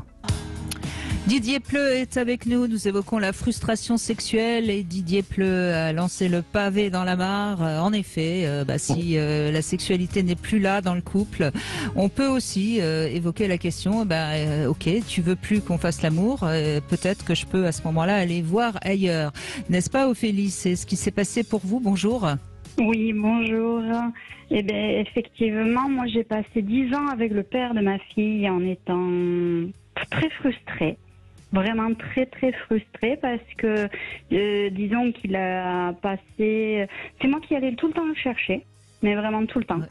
Il n'y avait pas forcément d'intimité non plus, comme vous disiez tout à l'heure, c'est-à-dire que dès que je voulais me blottir contre lui, parce que voilà, moi j'avais envie d'avoir un petit moment câlin. Oui, bien sûr. Non, c'est chacun de son côté du canapé, tu me tiens trop chaud, ou voilà. Il n'y avait vraiment pas de... Même dans le lit, c'était chacun de son côté, c'était à peine s'il y avait un bisou avant de s'endormir, c'était très très frustrant. Et puis lors de rapport, quand j'allais le chercher, c'était pas génial non plus. Donc pour dormir après, c'est encore plus frustrant de pas avoir eu de plaisir non plus. Enfin bon bref, voilà, c'était assez désagréable et très très frustrant. Et effectivement, après du coup, je suis allée voir. J'ai plusieurs amants du coup. Voilà, où je trouve chez chacun différentes choses. Un peu tout ce que vous avez dit, du moment que je me sens désirée en fait. C'est ce que je cherche au final, puisque certains vont me donner énormément de plaisir, il n'y a pas de souci. D'autres vont tellement me désirer qu'il n'y aura pas pénétration parce qu'ils n'ont aucune érection. Mais il y a le côté, justement, sensualité, tout ça qui est agréable. Je me sens désirée quand même. Ouais. Et puis, par exemple, je vais, des fois, ça peut m'arriver d'y passer une nuit. Et donc, du coup, dans ce cas-là, je vais choisir plutôt celui il y en a un qui va me donner énormément de plaisir. Ça va être, parce que je suis quand même assez gourmande aussi, finalement. Donc, on va avoir plusieurs rapports dans la soirée, le matin, voilà. Et je vais prendre énormément de plaisir. Mais je vais préférer passer la nuit chez l'amant qui va pas forcément me donner beaucoup de plaisir, mais qui va être très câlin, très tendre, ouais. Qui, par exemple, va avoir un rapport dans la soirée, mais qui va me dire oh, j'ai très envie de toi, mais je suis trop fatiguée, et donc le matin, on fera rien. Mais on est dans les bras l'un de l'autre, c'est des caresses, et je vais préférer ça au final que forcément prendre beaucoup de plaisir. Mais vous êtes toujours avec le père de votre fille? Alors, du coup, non, plus. Ouais, oui. Parce que c'est trop frustrant d'être avec quelqu'un qui voilà. Mais vous avez évoqué l'idée d'aller voir ailleurs quand vous étiez encore avec lui? Vous lui en avez parlé ou... Au final, c'est moi qui lui ai dit parce que j'ai très mal vécu en fait, parce qu'au final, il me désirait pas. Quand j'avais passé, on va dire, par exemple, plusieurs mois pour voir si lui, au final, allait venir me chercher sans l'approcher. Genre, mais tu me trompes, alors que je le trompais pas, on est d'accord. Hein. J'étais sérieuse. Hein. Et bien, je lui disais non, j'attendais juste de voir s'il allait enfin venir vers moi. Donc, il a été jusqu'à me dire que, quand on a eu notre fille, au final, je l'avais eu avec quelqu'un d'autre. Et donc, du coup, c'est moi qui lui ai carrément tendu des capotes en lui disant, mais c'est bon, allez, en plus, tu crois que je te trompe, il était videur. J'ai tendu des capotes et je lui ai dit, maintenant, va voir ailleurs, quoi. C'est bon, moi, j'en peux plus, quoi. Voilà. Et puis, au final, on a fini par se séparer. J'entends bien, oui, et on peut le comprendre. Mais avant que vous ayez votre fille, votre sexualité, elle était riche ou pas? Non, pas du tout. Non, vraiment. Non, elle n'a pas été plus riche avant qu'après. Il y a rien eu de modifié. Et alors, la question, pourquoi vous l'avez choisi comme compagnon? Puisque de toute façon, vous aviez l'info qu'il ne vous correspondait pas. Oui, tout à fait. Bonne question. J'étais amoureuse et peut-être que j'espérais qu'il allait changer, mais non, il n'a jamais changé. Oui. Et ça, je crois, Didier Pleu, c'est vraiment une question importante à soulever. On rencontre quelqu'un, sa sexualité, elle n'évoluera pas au fil du temps. Il faut pas. C'est très rare. Hein, c'est très rare que ça change. Ce serait merveilleux, mais effectivement, en général, on est ce qu'on est. Mais c'est vrai que dans l'état amoureux, on est assez aveugle. On se dit, oui, les choses, j'ai repéré les petites choses, mais j'ai pas envie de les voir. On est dans le déni, puis on se dit que ça va progresser. Ça peut progresser, sinon aucun couple ne pourrait se construire. Mais c'est vrai, ça veut dire que si on parle construction, on va moins parler passion, état amoureux. On va parler quelque chose de beaucoup plus concret, beaucoup plus moins sympathique, quoi. Donc c'est vrai que quand on évoque les couples qui durent très très très longtemps, souvent quand les gens parlent, quand les couples échangent, c'est souvent moins formidable que des couples qui ont vécu moins longtemps des passions amoureuses. Mais c'est vrai que ça s'est construit au fur et à mesure, on s'est retrouvé sur des valeurs, etc., etc., etc., et tout a évolué. Mais c'est difficile, c'est un long chemin difficile. Mais quand une femme comme Ophélie fait le choix d'aller ailleurs, elle était quand même très quémandeuse, très sexuée. Elle est en train de nous prouver que la sexualité, elle est multiforme, puisqu'elle trouve son bonheur dans plein de partenaires différents qui lui apportent des choses différentes. L'un, la tendresse, l'autre, les exploits un peu plus physiques, etc. Donc, qu'est-ce qu'on fait quand on est très sexué et qu'on est avec un partenaire qui ne l'est pas? Oui, il y a des choses qui peuvent se construire, qui peuvent être dites, mais ça repose le même problème. Quelqu'un de très gourmand, homme ou femme, peut-il se contenter d'un plat merveilleux, même si le partenaire est quelqu'un qu'on aime, etc. Est-ce que c'est possible? Mais de dire ça socialement, c'est pas sympa et puis ça peut être dangereux. C'est dangereux aussi pour le couple parce que quelqu'un qui va voir ailleurs forcément aura des tentations, aura des sentiments qui peuvent naître tout d'un coup, c'est pas ce qu'il voulait. Donc, qu'est-ce qu'on fait avec ça? Bon, la norme nous dit, la religion, la société nous a dit, il vaut mieux être monogame, quoi, de toute façon. Mais je pense que c'est un sujet qu'il faudra à un moment donné aborder, surtout à une époque où effectivement on peut changer de partenaire avec une extrême rapidité, avec les réseaux, etc. Ce qui n'était pas vrai quand j'étais beaucoup plus jeune, quoi. C'était si on décidait d'avoir une aventure entre guillemets, c'était tout un stratagème de séduction, de trouver un partenaire, etc. Maintenant, j'entends des patients qui me disent mais c'est fait dans l'heure, c'est dans l'heure si on a envie de désirer quelqu'un d'autre. Donc j'allais dire, il faut peut-être aborder le problème puisqu'on a la facilité d'avoir d'autres partenaires. Est-ce qu'on peut inclure ça dans notre vision du couple? Vaste sujet qu'on pourra aborder une autre fois peut-être. En tout cas, merci Ophélie de votre témoignage, merci beaucoup. Et puis dans un instant, on va parler dans ce Love Conseil pourquoi les hommes sont en panne de désir. Un Love Conseil tout à fait adapté à l'émission du jour. À tout de suite. 14h07. Cam4.fr, le plus grand site de webcam live réservé aux adultes. Brigitte Lahaie, Sud Radio, le Love Conseil. Alors Didier Pleu, on va parler des hommes en panne de désir. C'est un phénomène de plus en plus fréquent et il y a plusieurs raisons qui expliquent ce phénomène. Je vais vous les passer en revue. Vous pouvez bien sûr aussi réagir, bien sûr Didier. D'abord, je crois qu'il faut bien comprendre que le fait que les femmes prennent un peu le pouvoir de la sexualité, les hommes se sentent un peu dépossédés et pour peu qu'ils aient pas une grande confiance dans leur virilité, eh bien ils vont abdiquer. Ça, c'est quelque chose qu'il faut vraiment comprendre. C'est ce fameux finalement rapport de pouvoir dont je vous parlais à l'époque où c'était l'homme, de toute façon, qui décidait de la sexualité et que la femme se soumettait. Eh bien, il y avait même des hommes un petit peu fragiles sur ce point-là, se sentaient tout à fait capables de continuer à avoir du désir et des érections. Alors chez les jeunes, le sexe va peut-être aussi être évité pour justement éviter l'engagement et la peur de la rencontre. On voit ça de plus en plus. Il y a également la génération porno qui a sa part de responsabilité. Plus l'ado va tomber dans une addiction de la pornographie, plus il risque d'être en panne de désir avec sa partenaire parce que justement sa fantasmatique a été tellement exacerbée par des choses visuelles de plus en plus fortes que simplement une femme, si je puis dire, à ses côtés, ça ne nourrit plus le désir. Il y a aussi le manque de père, je dis bien de papa, si vous préférez, parce que le désir chez un homme, ça se construit aussi par rapport à son image personnelle et de sa masculinité. Et pour certains hommes qui sont en mal d'identité sexuelle masculine, ça peut avoir des répercussions sur leur désir.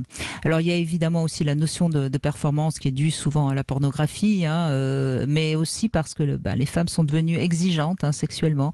Une femme, elle veut que ça bande, elle veut voir tout de suite le désir qui monte. Et puis n'oublions pas aussi qu'il y a l'âge ou les problèmes de santé. Les hormones sont parfois la cause d'un manque de désir et parfois un petit bilan de la testostérone est utile, un bilan de santé également. Voilà. Donc on voit bien que tout ce que j'ai énuméré comme cause, on faut pas s'étonner qu'il y ait tellement d'hommes qui soient en panne de désir et j'en ai peut-être même oublié. Didier Pleu, je vous laisse réagir. Non. Donc tout ce qui a été listé, moi je suis d'accord sur la perte de leadership que les hommes ont par rapport à des femmes libérées, entre guillemets, fait qu'il y en a beaucoup qui ne trouvent pas ça très bandant. C'est le vieux cliché, l'archétype du mâle. Et vous l'avez dit aussi, la pornographie, effectivement, où on peut s'habituer à ne plus avoir de partenaire et dans ce cas-là, le reptilien marche tout seul avec des images, pas besoin de s'enquiquiner à fréquenter quelqu'un. Et vous l'avez même dit aussi, le manque d'identification. Oui, une espèce de dévirilisation qui se passe aussi au niveau de la parentalité, ce qui fait que si on n'a plus de modèle d'homme, pourquoi se conduire en homme, etc. Moi, j'ai rien à ajouter à ce que vous dites. Ajouter, et c'est mon cas, bien sûr, le vieillissement, cette acceptation-là, non pas fatalitas, tout est foutu, mais oui, il y a peut-être des stratégies à prendre quand on commence à vieillir, parce que vous l'avez dit, il y a des phénomènes physiologiques, d'irrigation, des choses comme ça qui peuvent être résolus, et non pas de se dire c'est foutu. Voilà, c'est normal, tout s'arrête. Non, c'est toujours cette histoire de c'est comme ça, j'accepte, ça me fait pas plaisir, qu'est-ce que je peux faire pour changer les choses si j'en ai envie? Voilà, mais c'est vrai que c'est un vrai sujet, c'est un vrai sujet de société, et je pense que c'est important que les femmes le comprennent aussi parce que bien sûr il est pas question de nier l'importance de MeToo et l'importance de toutes ces questions de consentement, etc. Mais à trop vouloir prendre le pouvoir en tant que femme, on risque peut-être de l'avoir totalement, mais à côté d'avoir des hommes qui montent plus. Donc c'est pas forcément ce qu'on désire non plus. Stéphanie, bonjour. Bonjour Brigitte, bonjour Monsieur Pleu. Bonjour. Alors, j'espère que vous allez bien. J'ai une question à vous poser avant de parler de frustration sexuelle. Je suis en train d'arrêter de fumer. J'essaye de me convaincre moi-même déjà, c'est déjà pas mal. Et en fait, c'est une copine qui m'a raconté un truc et je voulais vous poser la question. Je vous ai au téléphone. Elle m'a dit, les gens qui ont du mal à arrêter de fumer, c'est des enfants à qui on a enlevé la sucette trop tôt. Vous en pensez quoi? Elle n'est pas mauvaise celle-là, hein? Oui, moi ça me fait plutôt sourire, mais je vais laisser notre spécialiste de l'éducation répondre. Ça me paraît plus judicieux. Brigitte me refile la patate chaude là-haut. Non. Merci pour la patate. non. C'est la question qui est une patate chaude. Ouais. Non, peut-être que ça a un lien. Si on n'a pas eu son contentement tout petit avec l'allaitement, je ne sais quoi, au sein de sa mère. On a du mal à décrocher de tout ça, mais je crois que c'est difficile quand on a une addiction d'arrêter, parce que arrêter, ça veut dire qu'on n'est plus dans un circuit de la récompense, que chimiquement on n'obtient plus la bonne dopamine qui fait que ça nous shoot. Donc arrêter le tabac, c'est comme arrêter l'alcool, c'est comme arrêter n'importe quelle addiction. C'est très très dur. Et là, on parlait de frustration, et c'est beaucoup plus difficile à la limite qu'une frustration sexuelle où on peut effectivement avoir des stratégies. Là, les stratégies, c'est accepter de ne plus avoir quelque chose qui était bon. Et ça, c'est encore un autre sujet. C'est une bêtise, non. À mon avis. Non, c'est pas une bêtise, parce que c'est vrai que la cigarette, elle est très en rapport avec le stade oral, puisque c'est ce qu'on met à la bouche. Moi, beaucoup de spécialistes de l'addiction disent que c'est l'addiction la plus difficile à supprimer, la cigarette. Donc, je sais pas si c'est vrai pour vous, en tout cas Stéphanie, mais c'est pas évident. Mais je crois surtout que la cigarette, elle donne de la contenance. Et c'est ça qui est difficile, je pense. Alors, il y a évidemment la question de l'addiction, comme l'alcool, la drogue, etc. Mais la cigarette, c'est quelque chose qu'on va toucher, c'est une sorte de, comment dirais-je, de peluche, zut, je trouve pas le mot, mais c'est pas grave. Vous avez compris ce que je veux dire, Stéphanie. Donc de doudou, merci, exactement, c'était le mot que je cherchais. Donc c'est forcément assez en rapport, évidemment, avec la prime enfance. C'est en ça que votre copine, elle soulève quelque chose qui est pas complètement nul, mais bon, c'est pas aussi. C'est pas aussi simple que ça, mais moi j'ai remarqué les gens, par exemple quand ils sont en train d'attendre quelqu'un, ils vont allumer cigarette sur cigarette parce que ça leur donne de la contenance. Lorsqu'ils ont un peu de stress, ils vont encore plus fumer. Enfin, on voit bien à quel point il y a une relation entre la cigarette et puis la question du doudou, il me semble. Vous êtes d'accord avec ça, j'imagine, Didier? Oui, non, mais je suis d'accord avec. Il faut jamais oublier certaines hypothèses classiques en psychologie qui peuvent expliquer des choses. Mais je pense aussi qu'il faut toujours se dire quand est-ce que j'ai une envie terrible de prendre du tabac. Et là, vous en avez parlé, ça peut être dans des moments d'anxiété, ça peut être dans des moments difficiles de vie. Donc c'est ça aussi qu'il faut. Pourquoi j'ai besoin de ce genre de subterfuge pour accepter la dure réalité de la vie? Si on reprend le sujet de la frustration sexuelle, je pense qu'il y a beaucoup d'hommes ou de femmes qui vont finir un paquet de cigarettes dans les 2 heures qui suivent s'ils ont été frustrés sexuellement. Donc encore une fois, c'est toujours lié à est-ce que j'accepte que la réalité soit parfois difficile, et je crois qu'on est très très vulnérable de plus en plus par rapport à cette réalité. Et c'est vrai que quelqu'un qui va travailler ce côté, pourquoi je suis anxieux de temps en temps, pourquoi je suis en colère de temps en temps, pourquoi j'accepte pas les choses telles qu'elles sont, non pas pour béatement dire tout est ok, mais pour me dire qu'est-ce que je peux changer et qu'est-ce que je peux accepter de ne pas changer. Je crois que ça aiderait beaucoup. Et ça peut aussi aider Stéphanie dans sa quête d'arrêt du tabac, c'est-à-dire comment ça se fait qu'elle était aussi addicte et dans quels endroits elle l'était, et est-ce qu'elle a repéré tout ça, ce qui va lui permettre de baisser la tension et d'être moins en appétence. Mais effectivement, le fait que la cigarette est ramenée, ça peut être, oui, une question aussi de frustration, effectivement. Quand on est frustré, on a envie d'une clope. Quand on attend quelqu'un, on a envie d'une clope. Mais alors, à ce moment-là, pourquoi on fume une clope après l'amour? Alors ça, c'est la clope plaisir. Plaisir. Ouais. C'est rajouter du plaisir au plaisir. Parce qu'en général, notre cerveau reptilien, il en veut plus. Hein. Coït, clope, champagne, une bonne série télé, et voilà, c'est un ogre. Celle-là, je dirais qu'à la limite, elle est tout à fait bienvenue. Oui, celle-là, il faut la garder. Bon, alors revenons sur votre frustration sexuelle, Stéphanie.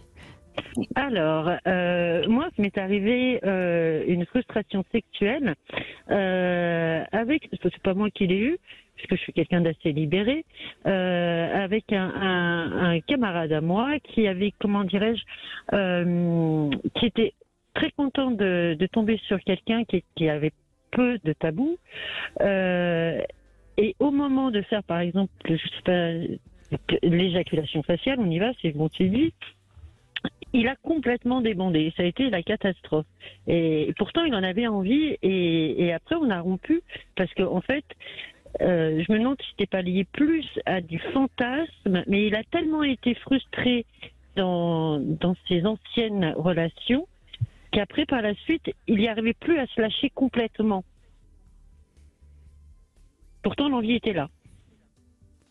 Oui, ou peut-être qu'il n'était pas si clair que ça avec lui-même. Peut-être qu'il n'était pas si malheureux lorsqu'il était avec des femmes un peu moins libérées que vous, et que votre liberté sexuelle lui faisant un petit peu peur, ça le fait débander.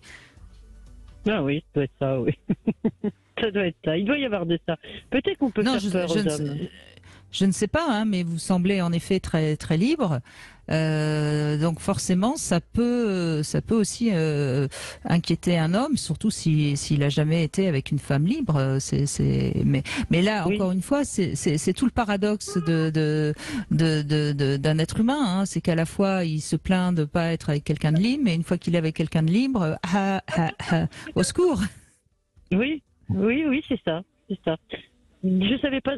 Après, il l'a exprimé, mais bon, on a rompu, mais c'est vrai que c'était étrange comme. Après, bon, j'ai mis ça sur le compte que c'était plus un fantasme. Il y a des gens qui sont pas capables d'aller à la réalisation d'un fantasme. Oui, vous avez raison, c'est possible aussi. Didier, qu'est-ce que vous diriez? Oui, on n'est pas obligé de réaliser tous ces fantasmes ni les fantasmes de l'autre. Je crois que dans la relation qu'elle a eue avec ce partenaire, oui, Brigitte, vous l'avez dit, il était peut-être beaucoup plus pudique et il s'est senti obligé d'être à la hauteur de quelqu'un de plus libre et il était complètement dans ce qu'on appelle un faux self. C'est-à-dire, je m'oblige à avoir cette attitude-là pour lui plaire et c'était pas lui du tout. Mais c'est vrai que ça rejoint toujours toutes ces injonctions que les hommes ont du style, faut pas que je paraisse gna neuneux, trop romantique, trop ceci. On n'en a pas parlé, mais il y a ça aussi dans la frustration dite sexuelle. C'est-à-dire, est-ce que certains hommes acceptent de justement ne pas des étalons de service constamment et acceptent d'avoir des sensibilités qui sont pas forcément des sensibilités dites viriles ou des choses comme ça. Beaucoup d'hommes luttent contre cette affaire-là de qui suis-je, quoi, parce que on veut répondre au canon ambiant de ce qu'est un homme, quoi. Effectivement, il peut être choqué par certaines caresses, certaines choses physiques dans la sexualité, mais est-ce que vous, Stéphanie, vous lui avez permis de dire, non, si t'aimes pas, ne fais pas, surtout pas? Disons que on a essayé, mais c'est vrai que et après il m'a dit mais non et il m'a dit de toute façon en même temps le résultat était là. Mais c'est vrai que nous les femmes on a toujours un rôle de toujours les rassurer et surtout de pas leur dire ici c'est la vraie vie, je suis un être humain et toi aussi et on n'est pas là pour faire de la performance. Et c'est vrai que tout ce qui est film porno, tout ce qu'on peut voir et tout ce qu'on peut entendre, c'est pas la réalité des choses. C'est pas la vraie vie. Ça c'est clair, on en est très très loin. Hein. C'est la pornographie, et la pornographie et la capacité sexuelle d'un homme, c'est pas tout à fait la même chose. On est bien d'accord. Mais bah oui, ça fait partie de toute façon. Pour ça que je pense qu'il serait encore plus utile de parler vraiment de ce qu'est la sexualité et l'intimité aujourd'hui qu'il y a 20 ans, 30 ans. Mais c'est compliqué. Il y a pas beaucoup d'endroits finalement où on parle vraiment bien de sexualité. Mais c'est pas grave. S'il n'en reste qu'un, je serai celui-là, n'est-ce pas, Didier? Absolument. Non, mais vous êtes là, Brigitte, et on a besoin de vous parce qu'effectivement, il n'y a pas beaucoup d'endroits où on parle sexualité. Ça, c'est sûr. Mais on continuera.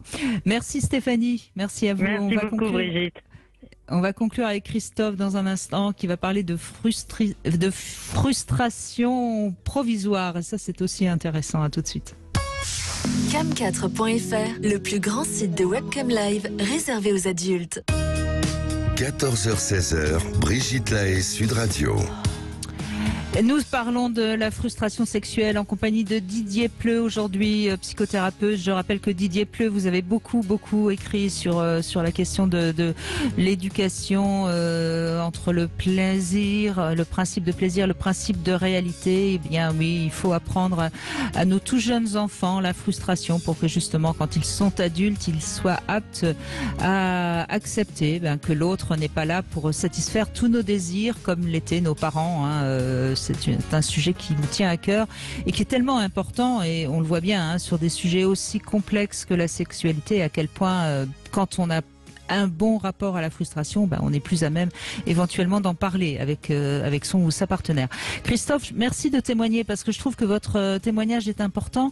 Vous allez parler de cette frustration que vous avez donc ressentie lorsque vous avez votre femme était enceinte, a accouché, a allaité et évidemment c'est quelque chose que connaissent de nombreux hommes. Bonjour. Bonjour Brigitte, bonjour Didier. Moi en fait c'est une période que j'avais complètement zappée de ma mémoire en fait et pourtant ça a duré 6 mois et c'est juste après l'accouchement pour mon premier enfant en fait. Entre l'accouchement et jusqu'à la fin de l'allaitement on va dire, ma femme elle avait vraiment plus de désir. Et à ce qui paraît, j'étais imbuvable. Et elle doit avoir raison parce que on en a reparlé récemment, il y a une paire d'années, que j'étais presque à la harceler, elle me disait. Et ça, je m'en souviens pas en fait. Et quoi, je m'en souviens pas. Je m'en souviens parce qu'elle m'en a parlé, mais sur le moment, je comprends. Ouais. Et voilà. Mais en même temps, vous avez respecté, vous l'avez respecté, voilà. Ce qui est important quand même à dire, Christophe, que peut-être elle n'a pas su vous expliquer, et ça aurait été bien que vous puissiez l'entendre. Lorsqu'une femme allaite, elle n'a plus d'envie sexuelle parce que sur le plan hormonal, ça bouscule complètement son fonctionnement. Donc c'est assez logique qu'une femme qui allaite n'ait plus de désir sexuel. Donc c'est pas, c'est presque, c'est physiologique d'ailleurs, c'est pas presque, c'est physiologique. Ouais, mais après, moi je me rappelle qu'elle me disait j'ai pas envie, voilà. T'as pas envie, tant pis, j'accepte, mais je disais j'accepte, mais d'une manière de dire ouais j'accepte. Du coup je partais. J'ai pas le choix, mais tu m'énerves. Voilà, c'est ça. Je partais, je prenais un bouquin et tant que j'étais pas fatigué à point de m'endormir sur le bouquin, je remontais pas dans la chambre parce que ça va rien, parce que je restais excité après. Donc vous boudiez un peu quand même, vous faisiez un peu d'agressivité passive. Ouais, je pense, parce qu'en fait, comme je l'ai dit, c'est parce qu'on en a reparlé mais plusieurs années plus tard, quoi. Je veux dire qu'elle avait subi ça comme de l'harcèlement, quoi. Et moi, je m'en étais même pas aperçu, en fait. Et pourtant avec notre deuxième enfant, elle a allaité et tout, ça s'est pas du tout passé comme ça. Oui, elle était peut-être plus à l'aise dans son corps, c'était peut-être moins important pour elle. Toujours est-il que là, encore une fois, Didier Pleu, on voit bien que s'il y avait eu une communication plus pérenne, plus harmonieuse, peut-être que Christophe aurait mieux accepté. et peut-être que ça serait mieux passé. Oui, mais Christophe était sans doute en colère, quoi. Ça devrait pas se passer comme ça. J'ai le désir qui me prend la tête, j'en peux plus. Elle me raconte ses histoires d'accouchement, d'allaitement, mais moi, je suis un mec, je peux pas supporter d'être dans ce désir-là qui est pas assouvi. Donc, c'est ça l'histoire d'intolérance aux frustrations. J'ai pas envie de me faire mal, et on n'a pas envie de se faire mal avec le désir. C'est-à-dire, on est habitué. Si j'ai faim, faut que je mange. Si j'ai soif, faut que je boive. Si j'ai envie d'un coït très fort, faut que je l'ai immédiatement. Non, l'acceptation de la frustration, c'est pas de se dire je vais avoir une vie de Dalai Lama ou je ne sais quoi, mais c'est de se dire c'est pas tout le temps possible. Quelle est la réalité? Ma femme vient d'avoir un enfant, donc bah voilà. Est-ce que je peux avaler mon chapeau pendant quelques semaines ou quelques mois en me disant ça va être difficile, c'est frustrant, oui, il faut que j'avale mon désir, mais il n'y a pas d'autre solution pour l'instant. Si on accepte ça, on va pouvoir parler à sa partenaire en disant « Je sais que c'est pas le moment, je sais que c'est disproportionné ce que j'ai dans la tête et toi ce que tu vis dans ta maternité, mais est-ce qu'on peut en causer ?» Et dans ce cas-là, comme par hasard, l'épouse va se dire « Oui, c'est vrai que j'ai moins de désir, mais ça ne veut pas dire qu'il ne faut pas qu'on se fasse un petit câlin quand même, qu'on ne soit pas tendre. » Il y aura des compromis. Alors que là, il restait avec... sous le bras, comme on dit, vulgairement. Oui, mais je veux dire, ça a duré 6 mois, mais sur les 6 mois, j'ai pas non plus... et je veux dire, il y avait des câlins, il y avait de la tendresse, il y avait quand même... Ah oui, mais quand même. Bon. Et je veux dire, je continuais la charge mentale de mon épouse était comme... diminuer parce que je faisais toujours des tâches, voire plus, parce que quand elle était fatiguée, je m'occupais de l'enfant. Mais je veux dire, il y avait cette partie, j'avais l'impression qu'en fait, je parlais comme un égoïste, j'avais l'impression que c'était elle qui me comprenait pas, en fait. Elle disait, oui, je te comprends, mais voilà, voilà. Oui, mais c'est chouette ce que vous venez de dire, Christophe, parce que au fond, oui, vous aviez le sentiment de ne pas être compris, d'être rejeté, et c'est ça qui provoque de l'agressivité, en effet. Alors, est-ce que c'était vrai ou pas? On ne sait pas parce qu'on n'était pas là. Ouais. Et puis peut-être qu'elle vous a pas suffisamment compris. Peut-être que vous avez pas suffisamment. Enfin, vous étiez peut-être un petit peu trop en train de considérer que vos besoins étaient plus essentiels. Enfin bon, on ne sait pas. On n'était pas là. Mais ce qui est intéressant, c'est que là encore, il y a eu un moment donné où le couple n'a pas su vraiment s'entendre, communiquer vraiment. Et ça laisse... bon, en même temps, je pense que votre couple va bien et que vous vous en amusez aujourd'hui. Oui, mais après, comme je dis, on n'a pas quand même perdu cette histoire de tendresse, de partager des moments communs. Ça, je pense que ça a aidé, parce que si on était campés chacun sur notre position, je pense que elle en aurait eu marre, elle m'aurait foutu dehors. Peut-être pas, mais bon. Mais ce serait bien, Christophe, là, aujourd'hui, des années plus tard. Moi, à votre place, je ferais un petit rituel, un petit truc pour lui faire un petit cadeau ou lui offrir une petite journée, quelque chose genre. Tiens, finalement, je me suis rendu compte que j'avais peut-être été pas assez sympa pendant cette période-là, et peut-être que je t'ai pas assez comprise, et au fond c'est parce que je me sentais pas compris que je t'ai pas comprise, et puis ça serait chouette. Oui, après c'est vrai qu'on se retrouve, on se fait des moments à nous, ça nous arrive aussi de se faire des moments à nous sans les enfants, voilà, ça c'est ces moments qui sont super chouettes. Et c'est justement après des moments comme ça que c'est revenu ce sujet sur la table que moi je l'avais complètement oublié en fait. Et peut-être parce que ça m'arrangeait bien, ou peut-être parce que c'est du passé, donc c'est du passé, j'y pensais plus, c'est un problème. Mais parce que je pense, Christophe, que la mémoire émotionnelle du passé, elle est beaucoup moins forte chez l'homme que chez la femme. Nous, on est un peu plus rancunière que vous, il me semble. Hein, vous êtes d'accord, Didier ? J'entends, c'est bien, j'apprends des choses, j'apprends. Nous, on n'oublie pas grand-chose. Hein. Le vase de Soissons. Un petit peu, oui, c'est vrai. C'est un peu féminin, ça, je reconnais. Donc voilà, mais c'est vrai que c'est intéressant parce qu'en même temps vous pouvez en parler et vous en amuser tous les deux. Ça montre que votre couple va vraiment bien. Oui. Après, ça fait, je veux dire, on s'est connus jeunes et on est toujours ensemble et je veux dire, on a découvert la sexualité ensemble et tout.